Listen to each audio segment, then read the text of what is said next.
చాలామంది ఏమైంది sir media మిత్రుల్లో ఉన్నా మీ సినిమాలు రావట్లేదు, మీకు రిజల్ట్ వస్తలేవు, దిల్రాజు జడ్జిమెంట్ అయిపోయిందా, ఇలా రకరకాలుగా శ్రేయోభిలాషులు మాట్లాడడం కావచ్చు, ఇండైరెక్ట్గా మాట్లాడడం కావచ్చు, చెవులు పడుతూ ఉంటాయి.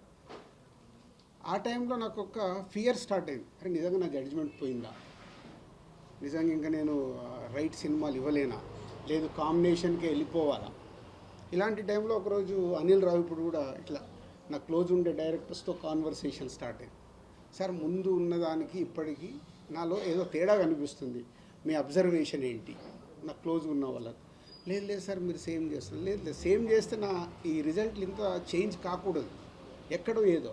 మా శిరీష్ గారు ఇక చెప్తూనే ఉంటారు, లేదు లేదు నువ్వు ఓవర్లోడ్ అవుతున్నావు, ఓవర్లోడ్ వల్ల యు ఆర్ నాట్ కాన్సన్ట్రేటింగ్. న్యాచురల్గా పండ్లు పెరిగినప్పుడు వర్క్ స్ప్లిట్ అయిపోతుంది, అది ఎవరికైనా. నా పరిస్థితి కూడా అలాంటిది. లేదైతే I want is a steam line, దేనికి ఎలా చేయాలి అని. సో ఎప్పుడు ఇక్కడ సినిమా ఫీల్డ్లో సక్సెస్ ఉంటేనే వాల్యూ ఉంటుంది, అది ఎవరికైనా. మనం గతం కూడా చూస్తూనే ఉన్నాం. సక్సెస్ లేకుంటే వాల్యూ ఉండదని కాదు, సక్సెస్లో ఉన్నప్పుడు ఉండే వాల్యూ సక్సెస్లో లేనప్పుడు మనం మెల్లిగా డ్రాప్ అవుతున్న కొద్దీ మన పైన ఫ్రీగా ఉన్నాడు పిలుద్దామని పిలుస్తారు తప్పితే ఎమోషన్తో పిలవరు ఎక్కడికైనా పిలవాలంటే. సో అక్కడ నాకు ట్రిగ్గర్ అయింది, లేదు ఇప్పుడు చేతిలో ఏం సినిమాలు ఉన్నాయి, ఈ సినిమాలకి రిజల్ట్ ఎలా తెచ్చుకోవాలి. అలాంటి టైంలోనే శంకర్ గారి ఇండియన్ 2 రిలీజ్ అవ్వడం, ఇండియన్ 2 రిలీజ్ అయ్యి రిజల్ట్ మనందరికి తెలిసిందే. సో అక్కడి నుంచి శంకర్ గారి మీద కూడా ఇంకా శంకర్ గారి దగ్గర నుంచి వస్తున్న గేమ్ చేంజర్ ఎలా ఉంటుంది, ఎక్కడ కూడా సినిమా పైన ఒక ఇంట్రెస్ట్, ఒక హీరో గారు తప్పితే ఇంట్రెస్ట్ క్రియేట్ చేయలేకపోతున్నాము. బయట కూడా శంకర్ గారు ఏం చేస్తారండి, ఇప్పుడు ఇక రాజుగారు కూడా జడ్జిమెంట్ ఎలా ఉంది చూస్తున్నాం కదా, ఈ సినిమా ఎలా ఉంటుంది, ఏం వర్క్ అవుతుంది, రకరకాలు వింటూ ఉన్నాను.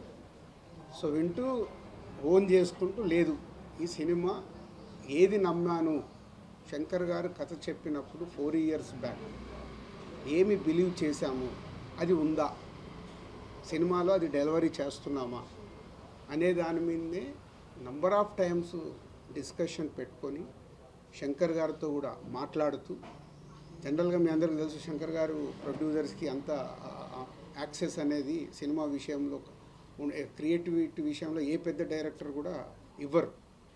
సో బట్ నేను అప్రోచ్ అవుతూ ఎప్పటికప్పుడు, సార్ మీరు చెప్పిన కథ ఇది, మళ్ళీ మీరు చెక్ చేసుకుంటూ ఉండండి, ఈ సినిమా రిజల్ట్ మీకు నాకు చాలా ముఖ్యం, హీరో గారికి ఎలాగో ముఖ్యం, RRR తర్వాత వస్తుంది కాబట్టి ఆయనకు ముఖ్యమే. సో వెరీ ఇంపార్టెంట్ ఫిలిం అని వర్క్ చేస్తూ ఎస్ కమ్బ్యాక్గా వస్తున్నాను. నేను ఇప్పుడు ఓన్ చేసుకుంటున్నాను, yes it's a comeback film for me.